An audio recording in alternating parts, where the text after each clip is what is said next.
नमस्कार, स्वागत है आपका कमोडिटी निवेश में, जहां हम आपके कमोडिटी से जुड़े तमाम सवालों के जवाब देंगे। साथ ही कमोडिटी मार्केट में ट्रेडिंग रणनीति बनाने में हम आपकी मदद करेंगे। और आपको अगर आपके पास कोई भी सवाल हो तो आप हमें 9136934058 पर अपने सवाल हमें व्हाट्सएप करें। साथ ही आप हमारे सोशल मीडिया पेज के जरिए भी अपने सवाल भेज सकते हैं। और आपके सवालों के जवाब देने के लिए हमारे साथ दो मेहमान हैं। जिगर धर्मशी हैं, सीनियर मैनेजर है मोतीलाल ओसवाल से, और अजय केडिया हैं, एमडी और रिसर्च हेड हैं केडिया कमोडिटीज़ के। आप दोनों ही मेहमानों का ईटी नाउ स्वदेश पर स्वागत है। चलिए सबसे पहले आज बात कर लेते हैं कच्चे तेल की, जहां अब तेजी बढ़ती जा रही है। करीब करीब 2% अब तेज हो चुका है। $98 के ऊपर ब्रेंट क्रूड का भाव आ गया है और MCX पर भी अच्छी तेजी यहां पर 0.25% के आसपास की दिख रही है। केडिया जी, क्रूड में क्या लग रहा है, तेजी फिर से बढ़ रही है? क्या ब्रेंट वापस से $100 के ऊपर जा सकता है क्या आज या कल में? नमस्कार अभिषेक जी। डेफिनेटली अगर कच्चे तेल में देखें तो कल तक सिचुएशन डिफरेंट थी, बट कल जिस ढंग से हमने ओपेक से आउटपुट कट की जो बातें सुनने में आई है, उसके बाद प्राइसेस में गेन जरूर आया है। नो डाउट टेक्निकली भी काफी बड़ा फॉल लेने के बाद एक बाउंस जरूर बनता है। और ब्रेंट में हमने पहले भी देखा था कि 97 98 काफी स्ट्रॉन्ग सपोर्ट के रूप में था, वो इन्फ्लेट कर चुका था। अगर यहाँ से बाउंस आता भी है तो 101 102 लेवल तक दिखा सकता है। तो टाइमिंग मुझे लगता है मार्केट में एक बाउंस है जो 7500 का लेवल भी चार्ट के ऊपर डेली चार्ट पे दिखाई दे रहा है। तो आई थिंक एक बाउंस रहेगा, लिमिटेड अपसाइड रहेगा जो 7500 तक के टारगेट के लिए लिया जा सकता है। जिगर, आपका व्यू क्रूड पर क्या लग रहा है? क्या लग रहा है ये तेजी कितनी आगे आपको जाती हुई दिख रही है? कितना स्ट्रेच होगा ये तेज? जी गुड इवनिंग। मुझे भी लगता है अभी जो मोमेंट अपसाइड पे वो थोड़ी और ऊपरी तरफ एक्सटेंड हो सकती है। और ऊपरी तरफ पर मुझे लगता है कि तकरीबन बड़ा व्यू अगर देखें तो 7500 तक के भी लेवल्स पॉसिबल है, 75 7550। कल के जो कमेंट्स आए थे कि जो सप्लाई कट को करने की जो बातें हैं, वो कहीं ना कहीं प्राइसेस को काफ़ी अच्छा तेज़ी के लिए ट्रिगर किया है।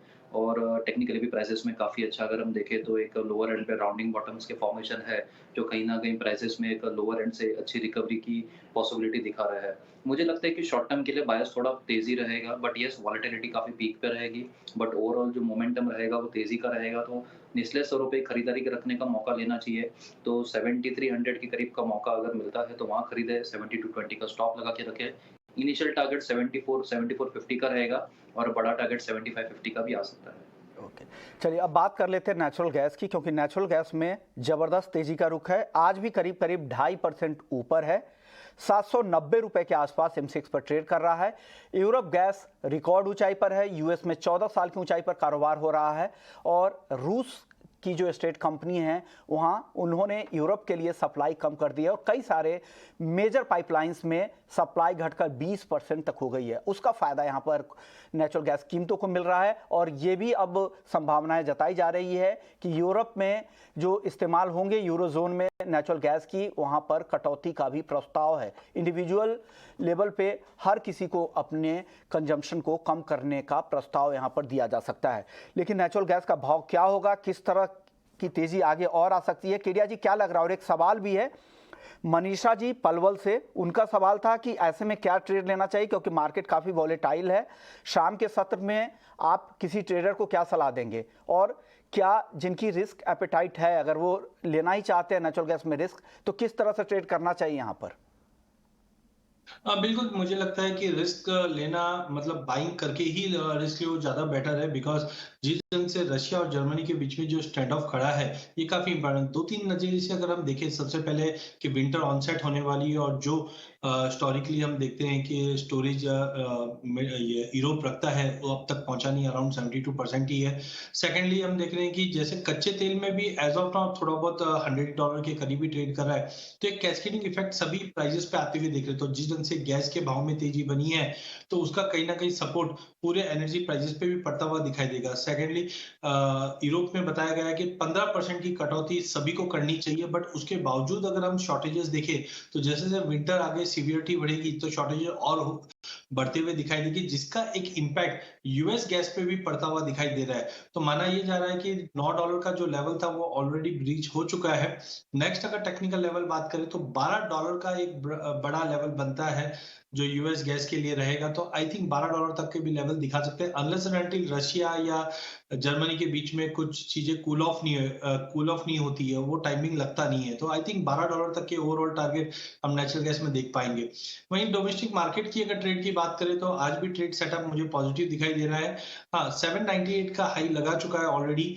आई थिंक 760 के ऊपर प्राइसेस मेंटेन होने पे जो टेक्निकल टारगेट दिखाई दे रहा है वो 856 का आ रहा है। ऐसे टाइम पे ऑप्शन के जरिए अगर आप एंटर करते हैं तो that will be more fruitful, because volatility हम देख रहे हैं कि पिछले दिनों में काफी ज्यादा बढ़ा है। तो यहाँ पे हमें लगता है कि बुल स्प्रेड के जरिए हम एंटर करके ट्रेड कर सकते हैं, जहाँ पे आप 780 का कॉल लेकर करीबन 820 का एक कॉल बेच सकते हैं। तो बुल स्प्रेड के द्वारा आप एंटर करके ट्रेड कर सकते हैं।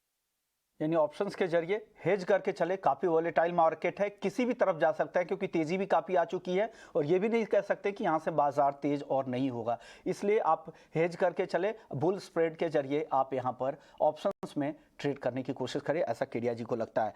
चलिए अब अगले दर्शक का सवाल ले लेते हैं। दिनेश कुमार हैं जयपुर से। बुलियन इंडेक्स इन्होंने लिया है, 25 अगस्त की मेरे ख्याल से ये एक्सपायरी होगी केडिया जी।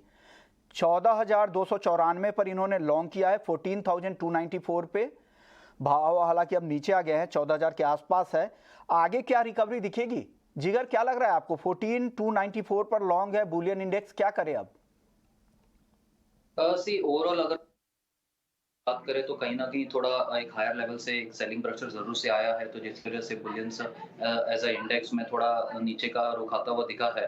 बट मुझे लगता है कि गोल्ड में कहीं ना कहीं एक सपोर्ट है और सिल्वर में भी एक काफी हद तक गिरावट हो चुकी है। तो मैं एक्सपेक्ट कर रहा हूँ as a bullion as a complex में मुझे शॉर्ट कवरिंग का मोमेंटम दिख रहा है। हालांकि जो तेजी है वो बहुत बड़ी नहीं रहेगी, सिर्फ एक रिकवरी पॉइंट ऑफ व्यू से अपसाइड लग रहा है। तो मुझे लग रहा है कि एक बार 13,900 के करीब के स्टॉप लॉस से होल्ड करके चल सकते हैं, उससे ज्यादा का बड़ा स्टॉप नहीं लेना है। 13,900 अगर ब्रेक होता है तो एग्जिट कर लेना है।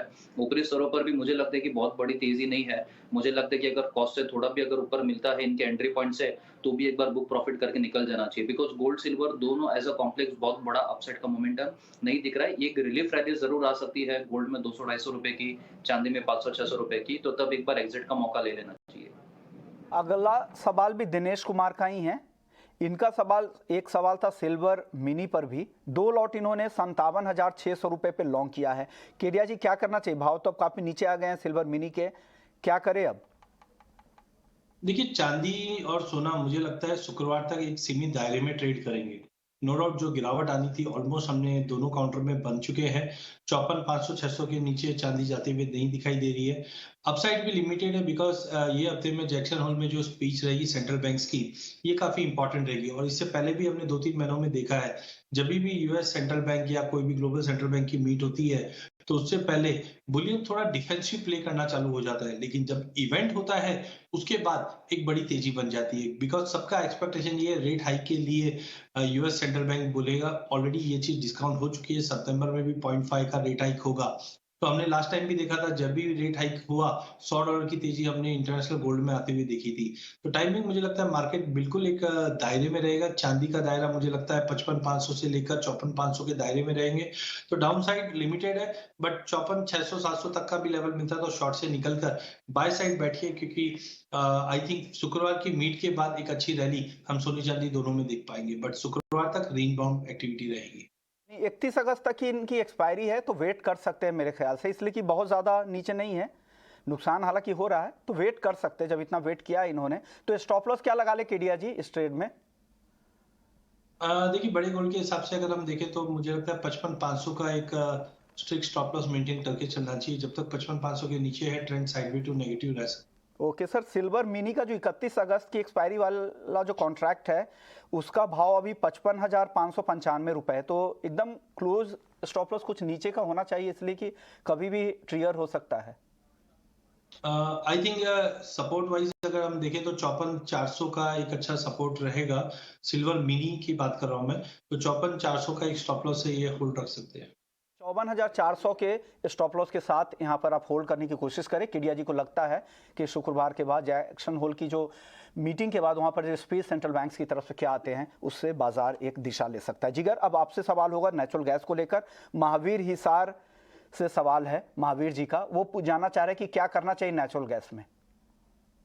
सी नेचुरल हमने फंडामेंटल्स बात ये जो रशिया यूरो जोन को लेकर जो सप्लाई कंसर्न्स चल रहे हैं, वो कहीं न कहीं पूरे नेचुरल गैस के एज़ ट्रेंड जो है वो काफ़ी पॉज़िटिविटी दिखा रहा है। आगे जाके डिमांड भी काफ़ी ज़्यादा रहेगी यूरो रीजन में और यूएस रीजन में, तो कहीं न कहीं डिमांड ज़रूर अच्छी रहेगी और उसके सामने सप्लाई उतनी नहीं रहेगी। तो ये कहीं न कहीं जो डिमांड सप्लाई का गैप है वो नेचुरल गैस को डेफ़िनेटली एक तेज़ी के रूप में रखेगा। और अगर दूसरे लेवल्स के पॉइंट ऑफ से अगर बात करें एमसीएक्स में, तो मुझे लगता है कि जो ट्रेंड है वो तेज़ी का है, तो ज़रूर खरीदारी करना चाहिए। बट नेचुरल गैस का जैसे नेचर है, वॉलेटिलिटी बहुत ज़्यादा रहती है, तो स्ट्रिक्ट स्टॉप लॉसेस को फॉलो करें।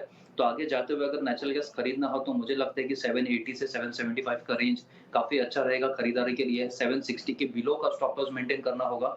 इनिशियल टारगेट 805 का रहेगा। 805 का लेवल का भी अगर हमें ब्रेकआउट मिलता है तो जो बड़ा टारगेट रहेगा वो 850 तक का रहेगा। तो ओवरऑल तेज़ी में रहेगा, बट येस 10 से 8 से 10 रुपए का करेक्शन मिलता है तो वहाँ खरीदारी का मौका लेना चाहिए। ओके, चलिए अगले दर्शक है विक्रम है दिल्ली से। इनका सवाल है कॉटन केक 2700 रुपए पे शॉर्ट कर रखा है, इन्होंने सेल कर रखा है। अब 1 महीने का व्यू जानना चाह रहे हैं। केडिया जी क्या लग रहा है कॉटन केक में 1 महीने में? ऑयल के की हिस्टोरिकल अगर डेटा देखते हैं तो सितंबर मंथ हमेशा मंदी का रहता है। बट टाइमिंग जिस ढंग से क्रॉप डैमेजेस और क्रॉप डिले में जो अपडेट आ रही है इंटरनेशनल में भी और डोमेस्टिक में, जिसकी वजह से आइस कॉटन भी तेज दिखा रहा है और डोमेस्टिक कॉटन में भी हमने तेजी देखी है, उसी का एक रिफ्लेक्शन हम कॉटन सीड ऑयल केक पे भी आते हुए देख पा रहे हैं। अपसाइड लिमिटेड है, बट मुझे लगता है 2800-2820 का लेवल दिखाकर प्राइजेस में फिर गिरावट रहेगी, जो नीचे में 2700-2720 का भी लेवल तोड़ते हुए दिखाई देगा। बट टाइमिंग पॉसिबिलिटी है कि हम 2800 तक का एक जंप देखें, क्योंकि शॉर्टेजेस है मार्केट में as of now. But overall अगर महीने 1.5 महीने का व्यू लेके चल रहे हैं तो बिल्कुल मार्केट में वापस गिरावट देखने मिल जाएगी। अगले दर्शक है संजय है औरंगाबाद से। चांदी में आप किस तरह से ट्रेड करना चाहिए, किस तरह की पोजीशन ले जिगर आज चांदी में? चांदी की बात करें गोल्ड और सिल्वर में दोनों एक रिलीफ रैली, एक पुल बैक का मोमेंटम आता हुआ दिख सकता है। बट स्पेसिफिकली अगर सिल्वर की बात करें तो सिल्वर 55,200 का एक काफ़ी अच्छा रेजिस्टेंस एरिया है और अभी प्राइसेस उसके नीचे चल रहा है। मैं रिकमेंड करूंगा कि 55,200 का लेवल के अगर ऊपर ब्रेकआउट मिलता है तो वो ब्रेकआउट के ऊपर तेजी के टाइम पे हमें खरीदारी करके का मौका लेना चाहिए, ना कि करंट लेवल्स पे। तो बाय अबो का स्ट्रेटेजी रहेगा 55,200 के ऊपर। 54,900 के करीब का एक स्टॉप लॉस लगा के रखना होगा और ऊपरी स्तरों पर मुझे लगता है कि 500 से 800 रुपए का मोमेंटम अपसाइड 55 700 800 का लेवल से एक बार आता हुआ दिख सकता है, तो बाय अबो का स्ट्रेटेजी रहना चाहिए। चलिए अगले दर्शक हमारे साथ एसके बंसल है ग्वालियर से। आज जिंक में क्या करना चाहिए? केडिया जी जिंक में आज क्या करें? देखिए, पूरे बेस मेटल पैक की अगर बात करें तो चाइना से हमने जो नंबर देखे हैं वो थोड़े से पेसिमिस्टिक है। लेकिन जिंक एल्यूमिनियम दो ऐसी कमोडिटी है जहां पे हमने देखा एनर्जी क्राइसिस के चलते दोनों को एक सपोर्ट भी मिलता हुआ दिखाई दे रहा है। नो डाउट मॉर्निंग से मार्केट काफी सुस्त है, जो मुझे लगता है 310 से लेकर 314 का एक दायरा, इसी दायरे में ट्रेड कर रहा है। वी नीड टू ब्रेक 314, 314 के ऊपर निकलता है तो एक अच्छी खासी तेजी मिलेगी। बट आज मार्केट दायरे में है। बट ध्यान रखिए चाइना में और यूरोप में जो एनर्जी क्राइसिस बना हुआ है, जिसकी वजह से स्मेल्टर्स ने अपने प्रोडक्शंस कम किए, इसका इम्पैक्ट अगले हफ्ते से ज्यादा दिखाई देगा, जो पॉजिटिवली जिंक को और एल्यूमिनियम को सपोर्ट करेगा। बट आज के लिए मार्केट दायरा है 310 से 314 का जो ओवरऑल दायरा है, इसी दायरे में मार्केट ट्रेड करते हुए दिखेगी। अगले दर्शक है कृष्ण है दिल्ली से, रेगुलर कॉलर है। कॉपर पर राय जानना चाह रहे हैं, क्या करना चाहिए जिगर आज कॉपर में? 670 के आसपास है, क्या करें इन लेवल्स पर? बेस मेटल्स करेक्शन जरूर आया है हायर लेवल से। कॉपर पे भी हमने देखा था कि कल ऑलमोस्ट 665 के करीब का लो किया था, वहां से दोबारा रिकवरी आई है। मुझे लगता है कि overall base metals as a complex range bound रहेगा। बट अगर कॉपर की बात करें तो मुझे लगता है कि बिल्कुल ही इंट्राडे में पुल बैक के लिए तकरीबन अगर कॉपर में 667 से 666 का लेवल आता है तो वहां खरीदारी का मौका लेना चाहिए। कल का जो लो है 665, उसके बिलो का एक स्टॉप लॉस रखना चाहिए। अपसाइड काफी लिमिटेड रहेगा 670 से 672 तक के लिए। तो मुझे लगता है कि एक शॉर्ट टर्म पुलबैक के लिए खरीदारी के लिए मौका लेना चाहिए, बट 665 के बिलो का स्टिक स्टॉप लॉस फॉलो करें। अगले दर्शक है मनीष शाह हैं अहमदाबाद से। इनका सवाल है कि चांदी में इतनी गिरावट क्यों है, क्यों इतना उतार चढ़ाव आया है? क्योंकि घरेलू जो ट्रेडर हैं उनको काफ़ी नुकसान हो रहा है इससे, और यूएस ही क्यों इसके प्राइस को डिसाइड कर रहा है? क्या क्यों वहीं से प्राइस, अब हम प्राइस टेकर क्यों हैं, ये उनका कहना है। क्योंकि यूएस एक बड़ा प्रोड्यूसर भी नहीं है, माइनिंग के तौर पर भी एक बड़ा मार्केट नहीं है, तो क्या वजह है कि वहीं से प्राइस डिसाइड हो रहा है? इनका सवाल है। केडिया जी क्या कहेंगे मनीष को आप? देखिए, यूएस सबसे बड़ी इकोनॉमी है और डॉलर के मुकाबले हम सभी कमोडिटी को एक तरह से हम लोग ट्रेड करते हैं। तो जब भी डॉलर में कुछ मूवमेंट आता है तो उसका इम्पैक्ट हम कमोडिटी मार्केट पे पड़ते हुए देखते हैं। पिछले अगर 3-4-6 महीने की बात करें तो जिस ढंग से यूएस ने इंटरेस्ट रेट बढ़ाने की बात कर रहा था और अब इंटरेस्ट रेट एग्रेसिवली बढ़ा रहा है, जिसके चलते डॉलर में मजबूती लौटी है और डॉलर की मजबूती के चलते सोने और चांदी दोनों में हमने गिरावट देखी है। लेकिन सोने में एक हम बोल सकते हैं कि जियोपॉलिटिकल टेंशन, इन्फ्लेशन कंसर्न के चलते सोना स्टेबल रहा है। डोमेस्टिक मार्केट में सोने में हमने इंपोर्ट ड्यूटी भी बढ़ते हुए देखी, जिसकी वजह से सोना आज भी हम देख रहे हैं कि 50-51 के बीच में ट्रेड कर रहा है। बट चांदी एक इंडस्ट्रियल मेटल होने की वजह से कोरोना के बाद हमने देखा कि जो इंडस्ट्रियल डिमांड है उसमें काफी डेंट लगा हुआ है। नो डाउट अब सप्लाई साइड कंसर्न्स बनने लग गए हैं, आउटपुट माइंस के कम होने लग गए हैं। बट एज ऑफ नाउ जब तक डॉलर में जो स्ट्रेंथ नहीं रुकती है तब तक सोना चांदी दायरे में रहेंगे। बट कहीं ना कहीं माना जाता है कि अक्टूबर और सितंबर में एक रेट हाइक और होनी है 0.5 की। उसके बाद कहीं ना कहीं डॉलर पे विराम लग सकता है और जिसका बेनिफिट हम Q4 के अंदर सोने चांदी में बनते हुए देखेंगे। चलिए, अब वक्त हो गया जेम्स ज्वेलरी सेगमेंट का और जेम्स ज्वेलरी इंडस्ट्री के बारे में बात करने का। हमारे साथ 3 खास मेहमान भी हैं। हमारे साथ डोनाविट पुलसावट हैं जो थाई कॉन्सुलेट जनरल हैं मुंबई से, और मुंबई से जुड़ गए हैं। थाईलैंड से हमारे साथ हैं। और थाई वाइस काउंसिल भी है, तनपत संगरून भी है, एंड मेहुल शाह है भारत डायमंड के। Sir, welcome to our show. My first question would be sir, Mr. Donavit Pulsawat, sir, first of all, thank you for joining the show. My first question would be, lab-grown diamond could be the main key driver for the industry, especially for the diamond industry, sir?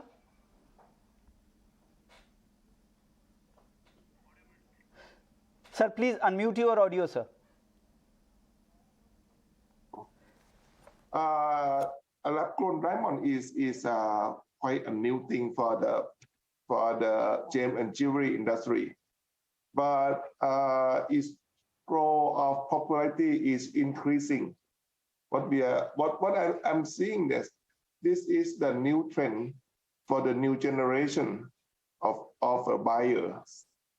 As for the younger generation of jewelry buyer or the diamond buyer, they are concerning about, first of all, price. Mm-hmm. Second, Yeah.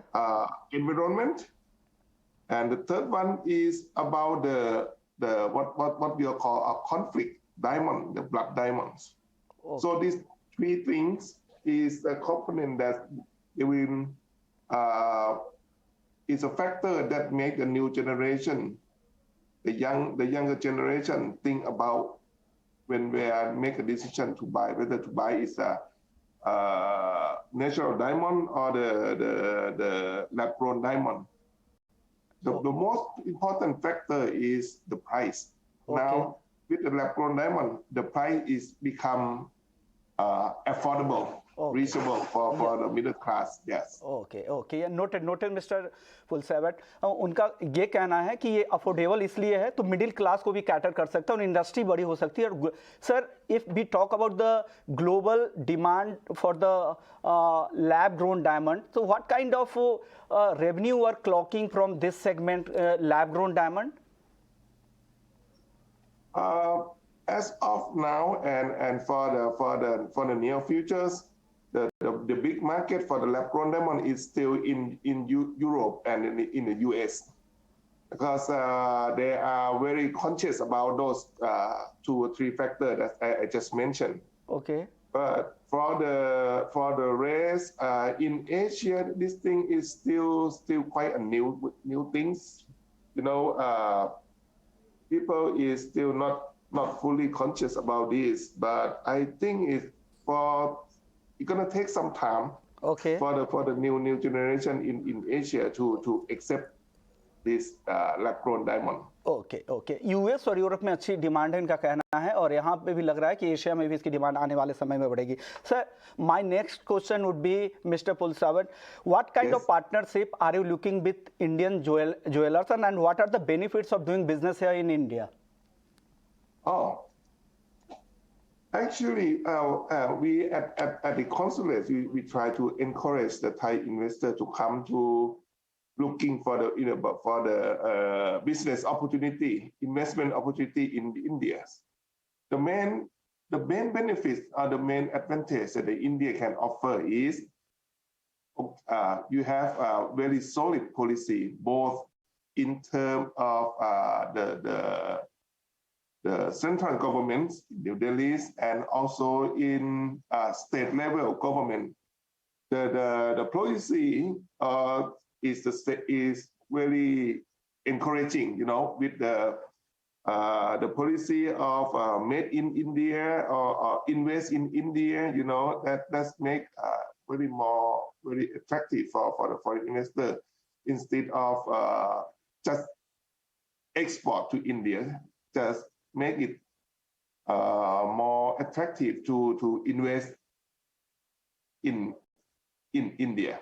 Okay, That's the government policy is very attractive. Okay यानी government पॉलिसियां कि attractive है, market बड़ा है जो उनके लिए काफ़ी अट्रैक्टिव मार्केट है इंडिया जैसे बड़े बाजार. Sir we have mister Saengroon also vice consul from Thailand. Sir as a buyer why should I buy lab grown diamond? Mister Saengroon, my question for you sir. Yes. As Mr. Consul General mentioned earlier, the key factor is price, and second factor is the consciousness about environmental and also including labor rights and uses. These are the big issues, the nuclear issues that come to Mr. Sanghoon, my next question would be, is there any resale value for lab grown diamond in global market? Yes. I think in the coming years, the lab grown market would be responsive from a certain group of consumers, especially the millennial young generation, because of the price and also the new value of responsibility. Okay हमारे साथ Bharat diamond के vice president Mehul Shah भी है. मेहुल शाह साहब, आपसे भी मेरा यही सवाल होगा क्योंकि लैब ग्रोन डायमंड की काफ़ी चर्चा देश में अभी हो रही है, क्योंकि रूस यूक्रेन युद्ध के बाद से जो नेचुरल डायमंड के लिए जो रॉ थे, जो वो रफ डायमंड का जो इंपोर्ट है वो कम हो गया है, उससे अब फोकस वापस से एक बार फिर से बढ़ा है. क्या लग रहा है, कितना बड़ा मार्केट है इंडिया के कारोबार के लिहाज से, और क्या अगर मैं खरीदता हूं एज ए बायर तो मुझे क्या फायदा होगा लैब ग्रोन डायमंड में? क्योंकि एक रीसेल वैल्यू उस तरह की नहीं मिल पाती है. कई सारे ऐसे मैन्युफैक्चरर से, ज्वेलर से बात होती है तो उनका कहना है कि यहाँ पे रीसेल वैल्यू बहुत ही कम है. आप किसी पुराने जमाने की बात करें तो घड़ी एक बहुत ही कीमती ज्वेलरी की तरह पहनी जाती थी, और ओमेगा और रोलेक्स और वही कंपनियां थी जो स्विस वॉचेस आती थी और बहुत ही महंगी हुआ करती थी. बाद में फिर ये सस्ती एशियन कंट्रीज में से मास प्रोडक्शन ऑफ घड़ी बनने का स्टार्ट हो गया. समय तो दोनों एक ही बताती है, लेकिन जो रोलेक्स और ओमेगा पहनने वाले हैं वो रोलेक्स और ओमेगा ही पहनेंगे, और जो सस्ती 100, 200, 500 रुपए वाली घड़ी है which is like use and throw, वो सेगमेंट है. तो एक अच्छा क्या हो गया, पहले लिमिटेड लोगों के पास घड़ी हुआ करती थी एक आध, अब सबके पास घड़ी है. तो यही मामला है lab grown diamonds. Natural diamond, महंगे हीरे का सेगमेंट पूरा अलग है, which is said to be the investment value. और जहां तक लैब ग्रोन का सवाल है, उसको फैशन ज्वेलरी में गिना जाता है, उसको पहले इन्वेस्टमेंट वैल्यू में नहीं गिना जाता है. आपने महंगा सूट लिया, एक घड़ी खरीदी, जो नॉर्मल सस्ती वाली कोई घड़ी खरीदी, उसके बारे में आप रीसेल के बारे में नहीं सोचते हैं. अच्छा लग रहा है, पहना है. और एक चीज है, इंडिया एक लेबर एम्प्लॉयमेंट देने वाला कंट्री है. We create value addition. हम माइनर्स कंट्री नहीं है, हम कुछ, हमारे यहाँ माइंस नहीं है. हम कच्चे हीरे लाते हैं, बनाते हैं और उसको दुनिया भर में बेच देते हैं. अब लैब ग्रोन में क्या है कि मशीनें इंडिया में लगनी शुरू हो गई है. हम एक मशीन में से हीरा तैयार करते हैं. कितने लोगों को इससे रोजी मिल रही है. एक नया एवेन्यू खड़ा हो गया है. एक नया वर्ग है जो डायमंड्स भी लेगा और उससे बनी हुई ज्वेलरी भी लेगा. इससे काफी एम्प्लॉयमेंट बढ़ेगी. Lab grown is the addition of industry but not the replacement of the natural diamonds. Okay sir, Mehul Shah ji, अब मेरा अगला सवाल आपसे होगा, क्या इंटरनेशनल जितने भी सर्टिफिकेशन जो देते हैं, क्या सारे जेमोलॉजिकल इंस्टीट्यूट से सर्टिफाइड होते हैं और वही सर्टिफिकेट मिलता है जो नेचुरल डायमंड के लिए मिलता है, वही लैब डायमंड के लिए भी मिलता है? लैब डायमंड के लिए सर्टिफिकेट होता है, लेकिन उसका कलर से लेके उसका डिस्क्रिप्शन हर अलग तरह का है, ताकि दूर से भी आदमी जब उस सर्टिफिकेट को देखते हैं उसको मालूम चल जाता है ये नेचुरल का है या लैब ग्रोन का है। लेकिन लैब ग्रोन वाले भी सर्टिफिकेट के साथ ज्वेलरी को लेना पसंद करते हैं, क्योंकि वो ये देखना चाहता है कि इसमें लैब ग्रोन ही है और कोई कांच या ऐसा कुछ नहीं है। ओके, शुक्रिया मेहुल शाह, आप लोगों ने वक्त निकाला। शुक्रिया मिस्टर सैंगरून और पुलसावट, आप लोगों ने वक्त निकाला। Thanks for taking your time out for सीन ET now Swadesh sir. Sir thank you sir. Thank you Kedia ji आपका और जिगर धर्मसी जी आपका, आप लोगों ने वक्त निकाला और दर्शकों के तमाम सवालों के जवाब दिए। तो कमोडिटी निवेश में फिलहाल इतना ही, लेकिन आप बने रहिए हमारे साथ। ब्रेक के बाद आपके लिए लेकर आएंगे स्वदेश विशेष। नमस्कार।